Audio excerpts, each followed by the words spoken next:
Assalamualaikum warahmatullahi wabarakatuh. Perkenalkan, nama saya Lia Oktarina dan rekan saya. Dan saya Badaria. Dan saya Ramadana. Di sini kami akan memaparkan analisis faktor-faktor yang mempengaruhi minat belajar siswa terhadap mata pelajaran pendidikan agama Islam di SD Negeri 11 Pangkal Pinang.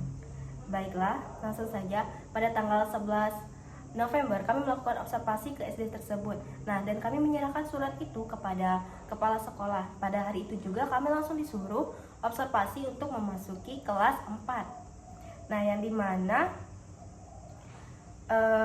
subjeknya yaitu yang pertama guru pendidikan agama Islam. Ini tuh dijadikan subjek karena memiliki peran sentral dalam proses pembelajaran dan menjadi faktor penting yang mempengaruhi minat belajar siswa. Terus ada juga siswa kelas 4.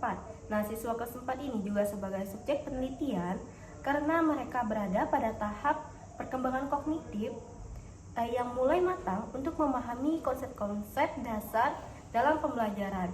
Baik, selanjutnya akan dilanjutkan oleh rekan saya, itu Rahmadona. Selanjutnya, teknik pengumpulan data. Nah, pada penelitian ini kami menggunakan 3 teknik pengumpulan data, yaitu yang pertama kuesioner atau angket, yang kedua wawancara, dan ketiga observasi langsung. Penggunaan ketiga teknik ini dimaksudkan untuk memperoleh data yang lebih komprehensif, baik dari sisi kuantitatif maupun kualitatif, agar hasil penelitian dapat menggambarkan secara utuh faktor-faktor mempengaruhi minat belajar siswa terhadap mata pelajaran PAI di SDN 11 Pangkal Pinang. Yang pertama, kuesioner atau angket. Kuesioner ini digunakan untuk mengumpulkan data dari siswa kelas 7 mengenai tingkat minat belajar mereka terhadap mata pelajaran pendidikan agama Islam serta faktor-faktor yang mempengaruhinya, seperti media, metode, karakter guru, dan lingkungan belajar. Kuesioner disusun dalam bentuk angket dengan skala Likert 5 poin mulai dari sangat setuju hingga sangat tidak setuju.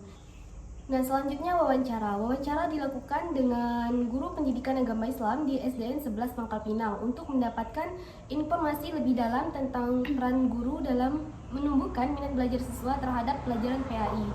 Wawancara ini dilakukan secara semi struktur, artinya peneliti sudah menyiapkan beberapa pertanyaan utama, tetapi tetap memberi kesempatan kepada guru untuk menjelaskan pengalamannya secara bebas dan alami. Selanjutnya dilanjutkan oleh rekan saya, Badaria. Baik, yang ketiga itu observasi langsung. Nah, selain menggunakan kuesioner dan wawancara, kami juga melakukan observasi langsung di kelas 4 dengan mata pelajaran pendidikan agama Islam untuk melihat secara nyata bagaimana proses belajar mengajar berlangsung. Melalui observasi ini, kami dapat mengetahui bagaimana interaksi antara guru dan siswa, serta bagaimana tingkat keaktifan dan antusiasme siswa selama kegiatan belajar.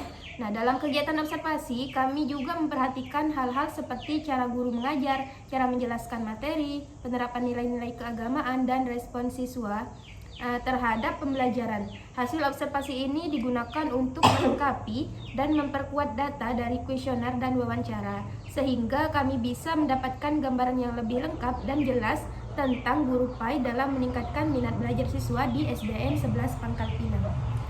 Baik, selanjutnya untuk tutorial SPSS-nya berbentuk video. Jadi, selamat menonton video tutorial SPSS-nya. Baiklah, di video ini kami akan membuat tutorial menggunakan aplikasi SPSS. Untuk langkah yang pertama, masukkan ke Microsoft Word untuk membuat tabel per aspeknya. Nah, tabel ini hasil dari jawaban kuesioner yang dibagikan ke siswa-siswi. Selanjutnya, kita salin data aspek minat belajar. Lalu kita masukkan ke aplikasi SPSS.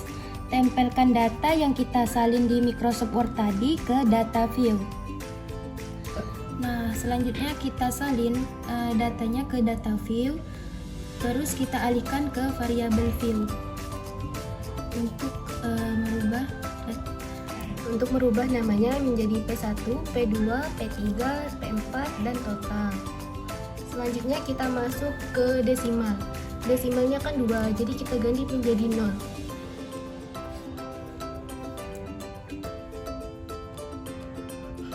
Selanjutnya bagian measure kita ubah ke ordinal. Nah, selanjutnya kita pergi ke analis. Kita kita cari correlate, kita pergi ke bivariate. Nah, semuanya kita blok, kita salin ke variabel, terus kita oke.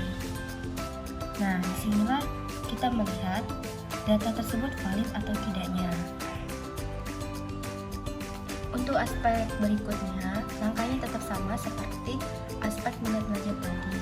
Nah, baiklah, langsung saja kita ke tahap mencari reliabilitas. Baiklah, kita langsung ke analisis. Datanya tetap sama seperti untuk mencari uji validitas tadi. Untuk reliabilitas ini, bedanya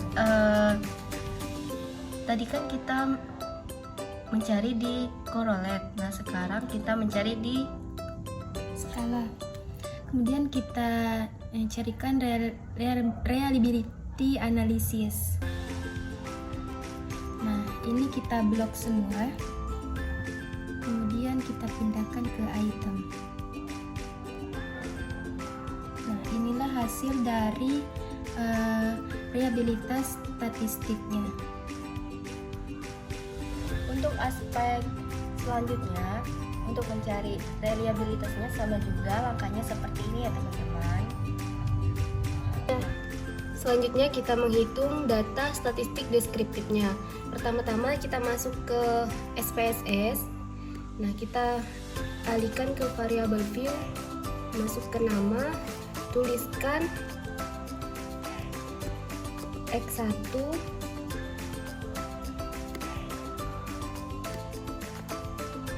X2 X3 dan X4. Nah, nama labelnya kita ganti jadi total X1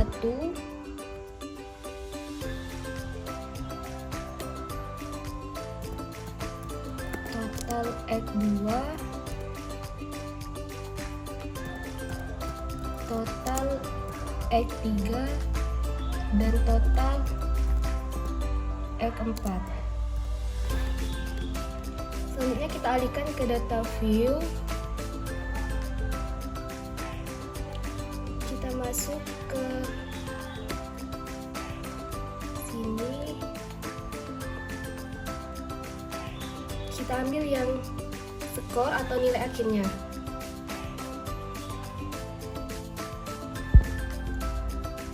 Nah, setelah kita salin jumlah skor data dari Word tadi, kita salin ke SPSS yang data view.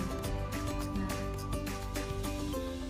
langsung kita masuk ke analisis, deskriptif statistik, masuk ke deskriptif, kemudian kita blok semua. Selanjutnya kita pindahkan ke variabel, lalu kita tekan oke. Nah, keluarlah hasilnya seperti ini teman-teman. Inilah hasil nilai deskriptif statistiknya. Baiklah, hanya ini yang dapat kami sampaikan. Mohon maaf apabila banyak kekurangannya. Akhir kata, wabillahi taufiq wal hidayah. Wassalamualaikum warahmatullahi wabarakatuh. Dadah.